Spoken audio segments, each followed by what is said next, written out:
તો પરેશભાઈ ઇન્કમ તો બહુ સરસ છે, but at the end of month દર વખતે આવું થાય છે કે પૈસા ખતમ થઈ જાય છે. તો દોસ્તો, તમને પણ આવું ફીલ થાય છે તો એના વિશે આ વિડીયોમાં આપણે ચર્ચા કરીએ.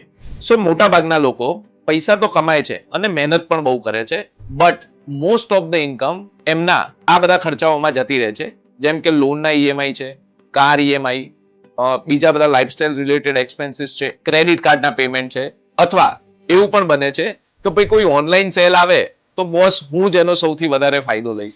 તો આ બધા એક્સપેન્સીસ જો તમે પ્લાનિંગ વગર કરશો તો તમે જાતે જ ખાડામાં પડવાના છો, અને આ જે પ્રોબ્લેમ છે એમાંથી કદી બહાર નહીં નીકળી શકો.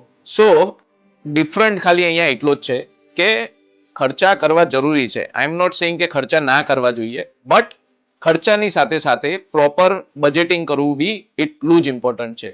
સો દોસ્તો, લાઇફસ્ટાઇલ એક્સપેન્સીસ છે એ શોખ માટે છે, જ્યારે આપણે ઇન્વેસ્ટમેન્ટની વાત કરીએ તો એ આપણા ફ્યુચર માટે થાય છે. સો દોસ્તો, સક્સેસ ઇન્કમથી નહીં પણ કેટલું સારી રીતે તમે ફિનાન્શિયલ પ્લાનિંગ અથવા તમારા પૈસા મેનેજ કરો છો એનાથી થાય છે.